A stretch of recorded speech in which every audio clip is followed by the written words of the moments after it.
Bueno, ¿qué tal? Buenas tardes. Vamos a tratar de encuadrarnos en los 8 minutos, a ver si es posible. La materia electiva que dimos el año pasado desde el taller de urbanismo A refiere a imaginarios urbanos. Pero antes de hablar específicamente de ella, pensando en qué es lo que vale la pena que hoy transmitiera, quería hacer estas consideraciones previas. Las selectivas, desde nuestro saber, surgieron para hacer materias que profundicen conocimientos orientados al campo profesional en la medida que los alumnos elegirían, según las 4 áreas o 5 que tiene previsto el plan de estudios, el conocimiento entonces profundizaría según aquella área en la cual quiere profundizar.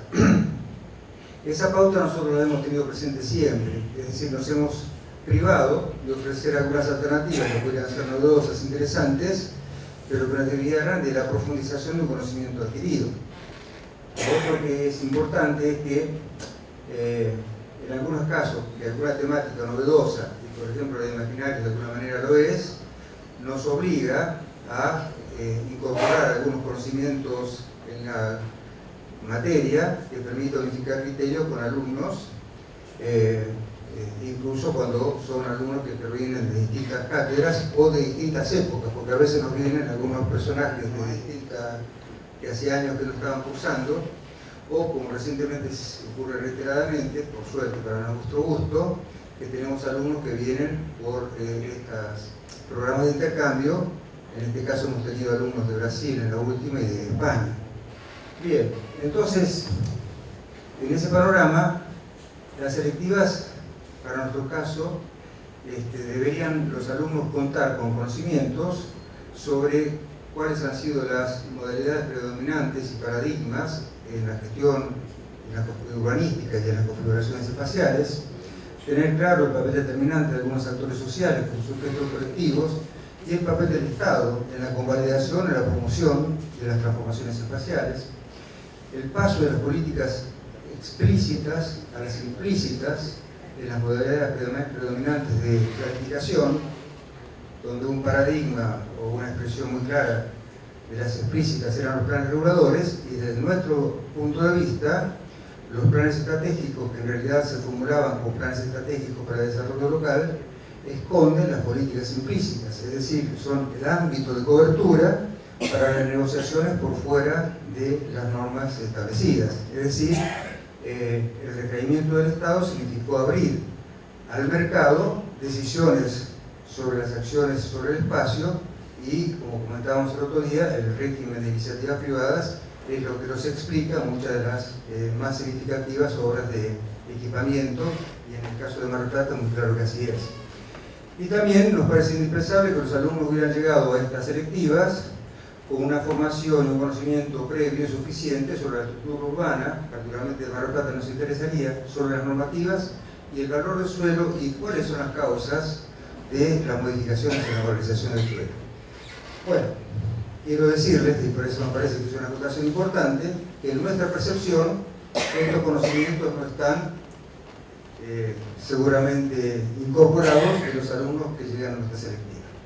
Quiere decir que hay deficiencias de nuestra propia materia, deficiencias si estuviera yo, a lo mejor lo compartiría, y Buenavena puede decirlo, o a lo mejor en el apuro con que se cursan algunas materias, y lo que yo decía el otro día, esto de que ahora las materias son todas promocionales, no hay un tiempo específico que los alumnos dediquen a preparar las materias como en alguna época lo eran. Yo no quiero que algún alumno me tire con algo por la cabeza. Como estudiante peleaba por las promociones directas, pero la promoción directa, si excluye la posibilidad de la sedimentación de conocimiento, me parece que es algo para poder reflexionar. Bueno, lo otro que quería decir antes de la materia es que las últimas selectivas que hemos dado refirieron a los planes estratégicos para el desarrollo local, en el caso de Mar del Plata, sobre imaginarios urbanos, identidades sociales y prácticas urbanísticas, sobre infraestructura, servicios, renta del suelo y nuevos instrumentos de gestión urbana, sobre políticas urbanas territoriales en Mar del Plata, donde queríamos particularizar que en 10 años consecutivos o más de democracia, estos últimos, hay ordenanzas transitorias que eran de 6 meses y han seguido impuestas o sin modificar, o salvo modificaciones de forma, durante 10 años, lo que posibilitó una realización de edificios significativa, pero esto no está claro, esto no está explícito y no se entiende, salvo los que estamos en el caso, qué implica en términos de planificación del territorio. Y también hasta el año pasado dimos una introducción a las tecnologías de información libres y la aplicación de los sistemas de información geográfica. Quería hacer este raconto porque las que nosotros creíamos que eran las más arduas, las más interesantes, como por ejemplo esta de infraestructura, servicios, renta del suelo y nuevos instrumentos de gestión urbana, no tienen demanda. Cuando queríamos hablar de las políticas urbanas territoriales, no tenían suficiente demanda. Cuando ofrecimos los sistemas de información geográfico, el sentido utilitario de capacitarse para operar GIS hizo que tuviéramos una demanda por encima de lo que éramos posibles de actuar. Así que esto está bueno decirlo, me parece, porque uno no puede estar encapsulado en que quiero ofrecer lo que en mi vocación de teorizar y profundizar en un campo de conocimiento me parece más interesante, pero hay demandas concretas, potenciales de los alumnos, que a lo mejor hay que discutirlas con los alumnos para que esto pueda ser un poco más conducente. Obviamente que el Consejo Académico también tiene representación estudiantil, pero no sé cómo se discute esto particularmente como para poner en el tapete cuál es la gran oferta muy amplia que tenemos de electivas. Presumo que algunas escapan a aquellas pautas iniciales que yo decía al principio, pero que bueno, que no quiero decir que estén mal o que sea descartarlas, sino que hay que saber qué es lo que estamos proponiendo, bueno, en el razonamiento colectivo que de acá podrá surgir, como materias selectivas que contribuyan a la orientación que los estudiantes quieren aplicar. Bueno, no sé cuántos minutos me fueron, pero paso a la materia última, que es imaginarios urbanos, participación social, que ya habíamos dado imaginarios urbanos, pero ahora incorporamos los términos de planificación y gestión urbanísticas para estudios de caso Mar del Plata, pero donde particularmente nos importa cómo los alumnos trabajan en el registro de imaginarios urbanos, que son imaginarios sociales, y cómo estos imaginarios pueden expresar una forma de organización social colectiva y que reconozcan identidades sociales donde algunos de estos casos han posibilitado la puja por unos intereses propios de llevar adelante alguna solución de carácter urbanístico. Ahora vamos a ver. Entonces, los objetivos de la materia, bueno, imaginarios urbanos, identidades sociales, las alternidades como la posibilidad de alternar contra lo instituido, analizar casos como los de sí, pero aquí no, un caso específico de los últimos tiempos, es la movilización de vecinos en contra del conjunto de viviendas procrear en las manzanas de enfrente al Museo de Arte del Mar. Y por supuesto, aislamiento en tareas de campo y de gabinete, son los primeros 8, me quedan 2 creo, ponderando aspectos derivados de los imaginarios urbanos. Entonces, los contenidos de la unidad temática 1 tienen que ver con esto de comprender de qué se trata cuando hablamos de imaginarios sociales y urbanos, su conceptualización y su vinculación con las prácticas urbanísticas, de donde surge la explicación de que el concepto de imaginario está de alguna manera creado por Castoriadis, y explicamos los distintos imaginarios que podemos poner en consideración, entre ellos los urbanos. Así aparecen también los imaginarios propios de la arquitectura o de las acciones de los arquitectos sobre el espacio, y acá tomamos del arquitecto Gaite algunas referencias a las propuestas de Vladimiro Acosta, u otras, como en los casos de Loma del Palomar, para aquellas mismas épocas, una propuesta de ciudad que contenía un tipo de imaginario de configuración espacial. Ahora, este ejemplo que voy a dar ahora me parece que es ilustrativo, en el sentido que esta sería una recreación de lo que fuera la plaza de nuestras colonias, pero esta es la plaza, el mismo espacio físico cuando se convirtió en Plaza de la Independencia. ¿Qué quiere decir? Que las naciones que se independizaron, con grupos sociales diferentes, la apropiación diferencia el espacio previo, lo caracteriza de otra manera y lo incorpora en la apropiación, transformándolo incluso con, para este caso, las formas o los estilos predominantes arquitectónicos de ese tiempo, es decir, para las naciones nacientes de los años 1800, era el estilo francés. Esto lo hemos trabajado en Mar del Plata, cuando desde las primeras ramplas de madera pasamos a una transformación del espacio con otras formas de apropiación y de demostración, de imposición. Este es nuestro espacio, y el que le siguió, que es acá claramente ilustrado con el imaginario implícito del Bustillo. Entonces, nosotros pasamos a considerar estos imaginarios relacionándolos con las identidades sociales que los han promovido y cómo se vincula a la gestión urbana. De tal manera que, en algunos casos, recogemos de la historia de Mar del Plata, estos son los personajes que movilizaron en la década del 10 a favor de la elección de los intendentes por los propios ciudadanos de Mar del Plata, y esta movilización logró que se eligieran los intendentes de Tacoma, pero también implicaba